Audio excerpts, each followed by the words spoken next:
ny azo nyvankolakana ny taninandrininy tsara miavaka amin'ny fiarahamonina tsara fototra tsara fiandohana izy anjakan'ny famarinana sy ny fahenjena lalam-piainana itsy ny sirariny olona mienjika olona fitaratra izarany amin'ny olona ny fifankatiavana firaisan-kina fionona toena mitoetra ho aminy fandeverana sy fihavanana mamely izy raha misy diso tsy mitana alahelo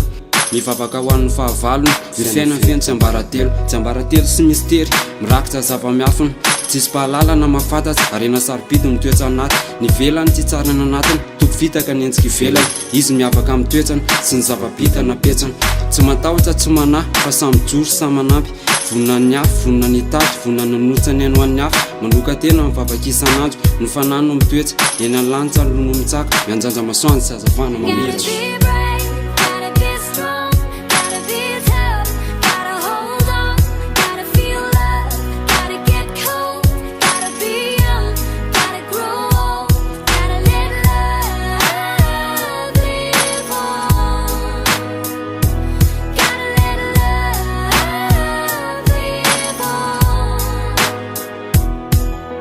fifanampiana ny tokony isy eto tany afa-tsy fanavotana ny toetrano any loharany sotso lany fa mahatsatsana ny farany tany anangana san'orona fanano maolona tsiraray miara-mitolona miray aina amin'ny rasaina tsy misy tonga lafatsa ny olombelona tsy maintsy diso fitanjovana ny farany safidy ny safito adidy ny fampizara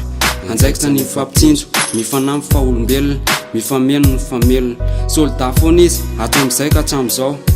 hatrany am-piandohana ka hatrany am-piafarana hatrany amin'ny farany tany ho avy efa voasoratra fanantenana finoana hompanjesan'izay atao mitsaka tsy mionjy mandroso tsy miembotsy ny apisy tsy ambaratelo lalana eto tany malama ny maraina ianjanjaina kitana sy volana masoandro